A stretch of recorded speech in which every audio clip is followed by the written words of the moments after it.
விஜய் சேதுபதி படத்திற்கு திருட்டு பட்டம். நீண்ட இடைவெளிக்கு பிறகு விஜய் சேதுபதி நடித்த படமான மகாராஜா திரையரங்களில் ஓடி சூப்பர் ஹிட் வெற்றி பெற்றுள்ளது. கொரியன் படத்தின் அப்பட்டமான காப்பி என்று இந்த படத்தின் இயக்குனர் நித்திலனை பலரும் விமர்சனம் செய்து வரும் நேரத்தில் இந்த படத்தின் கதை என்னுடையது என்று தயாரிப்பாளர் மருதமுத்து குற்றம் சாட்டியிருக்கிறார். இது குறித்து மருதமுத்து, மகாராஜா படத்தின் கதை முழுக்க முழுக்க நான் வாங்கி வைத்திருந்த கதையிலிருந்து திருடப்பட்டது. 2020 என்னிடம் சொல்லப்பட்ட கதை.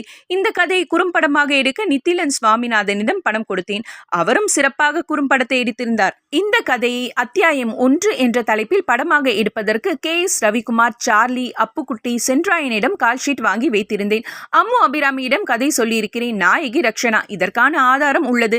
இந்த திரைப்படத்தை நான் எடுப்பதற்கு 2 நாட்களுக்கு முன்னர் மகாராஜா படத்தை பார்த்தேன். முழுக்க முழுக்க அது என்னுடைய கதை. இது தொடர்பாக பாக்யராஜ், பாரதி ராஜாவை சென்று சந்தித்து முறையிட்டேன். இது பதிவு செய்யப்பட்ட கதை. அதற்கான ஆதாரத்தை வைத்துள்ளேன். கதை எழுதின ஆசிரியரிடமே விலை கொடுத்து வாங்கியதற்கான ஆதாரம் இருக்கிறது என்று கூறிய தயாரிப்பாளர் மருதமுத்து நித்திலனை கடுமையாக விமர்சனம் செய்திருக்கிறார். இவருடைய குற்றச்சாட்டுக்கு இதுவரை நித்திலன் பதில் எதுவும் சொல்லவில்லை.